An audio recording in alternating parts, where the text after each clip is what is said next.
नमस्कार दोस्तों, आज की कहानी है चार बहुएं की कहानी पार्ट सेकेंड। सुशीला की चारों बहुएं अलग अलग फ्लैट में रहती है। एक दिन सुशीला के पास गांव से उसके भाई हितेश का फ़ोन आता है।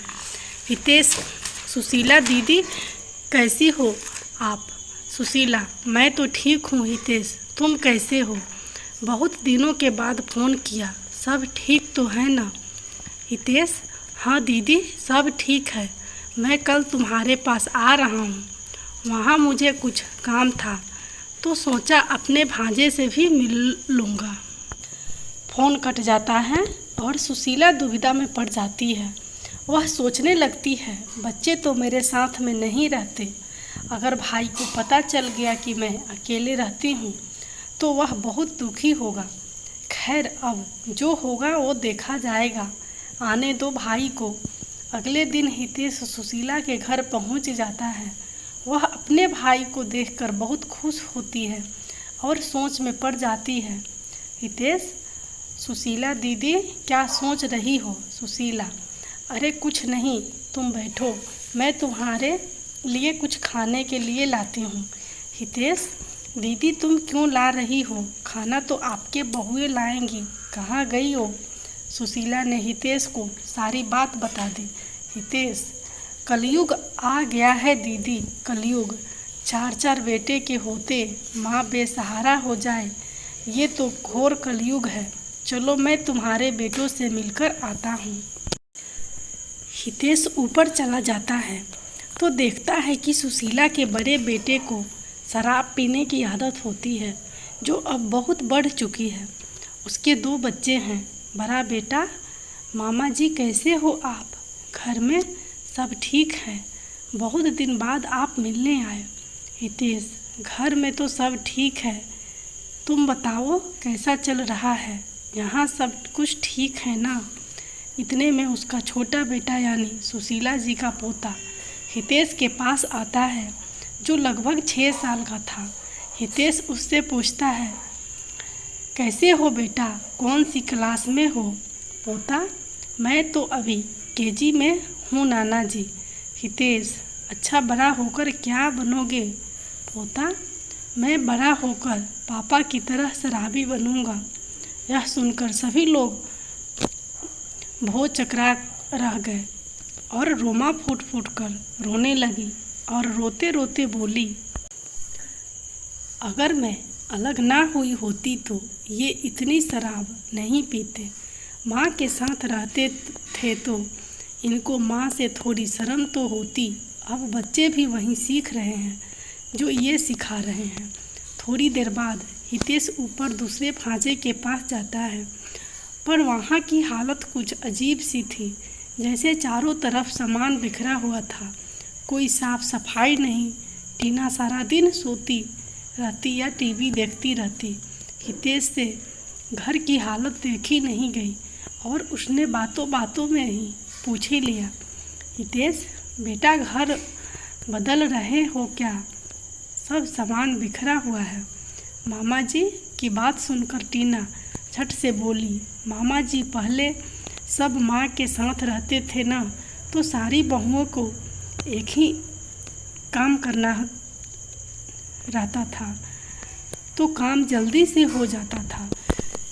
अब सारा काम मुझे ही करना पड़ता है तो समझ में नहीं आता कि कहाँ से शुरू करूं और कहाँ पर ख़त्म करूं।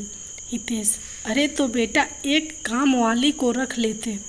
टीना: इनकी इतनी सैलरी कहाँ कि काम वाली को रख सके। मामा जी, हम अलग फ्लैट में ना रहते तो इतनी परेशानी ना होती, वहाँ सब मिलजुल कर काम कर लेते थे। ये कहते ही टीना के आँखों से आंसू बहने लगते हैं। हितेश वहाँ से भी चला जाता है और तीसरे बेटे के घर यानी तीसरी मंजिल पर पहुँचता है।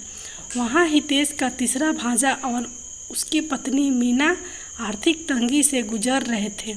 हितेश: बेटा कैसा चल रहा है? तुम्हारी माँ ने बताया कि तुम सब अलग अलग रहते हो तो मैं आ गया तुमसे मिलने। तीसरा बेटा: सब ठीक है मामा जी, आप बताओ आप कैसे हो? मीना, मामा जी आए हैं, कुछ खाने को लाओ। इतना सुनते ही मीना रसोई के डिब्बों में देखने लगती है।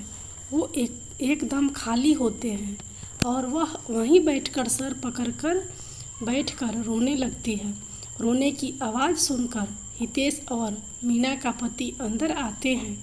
हितेश, क्या हुआ बेटा, रो क्यों रही हो? मीना, क्या बताऊं मामा जी, मैं अपनी किस्मत पर रो रही हूँ। अगर मैं भाभीियों के बातों में आकर घर से अलग ना होती ना तो आज ये दिन देखना ना पड़ता। घर में खाने के लिए कुछ नहीं है और काम का भी पता नहीं मिलेगा कि नहीं। मेरी सास हमेशा हमारी ख्याल रखती थी और आज ये दिन सिर्फ मेरी वजह से देखने को मिल रहा है।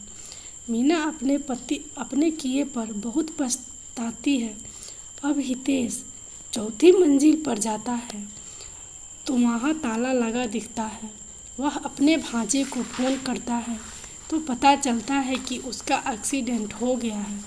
वो और उसकी पत्नी रंजू अस्पताल में है। हितेश भी अस्पताल पहुंचता है। अरे बेटा, तुम ठीक तो हो? कैसे हुआ तुम्हारा एक्सीडेंट? हितेश के चौथे भांजे ने सारी बात बताई। इतने में रंजू भी आ जाती है। मामा जी नमस्कार, अच्छा हुआ आप आ गए। मैं तो यहाँ अकेले बहुत परेशान हो गई थी, कभी दवाई का पर्चा तो कभी दवाई का चक्कर। हितेश, तो तुम दोनों दीदी को खबर क्यों नहीं दी? रंजू, किस मुंह से मैं फ़ोन करती? माँ जी को उनका दिल भी बहुत दुखाया है हमने।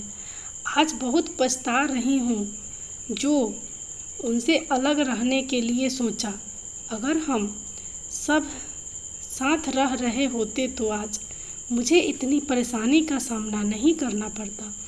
हितेश अपने तीनों भांजों और सुशीला जी को खबर कर देता है और सभी अस्पताल में आते हैं। हितेश चारों भाइयों को एक दूसरे की परेशानी के बारे में बता देता है। चारों भाई एक दूसरे के गले लगते हैं और एक दूसरे से माफ़ी मांगते हैं।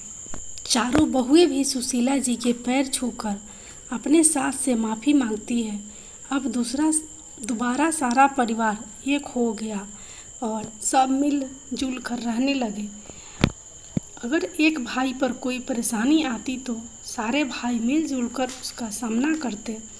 एक दिन सुशीला ने अपने बेटे और बहुओं को बुलाया और कहा, देखो तुम सब एक साथ रहते हो तो कितने खुश रहते हो। कोई मुसीबत तुम्हें छू भी नहीं सकती। इसलिए तो कहते हैं मुश्किल वक्त भी टल जाता है जब अपनों का साथ मिल जाता है। दोस्तों, अगर आपको यह वीडियो पसंद आई हो तो हमारे चैनल को सब्सक्राइब करें एंड वीडियो को लाइक एंड शेयर ज़रूर करिएगा। धन्यवाद।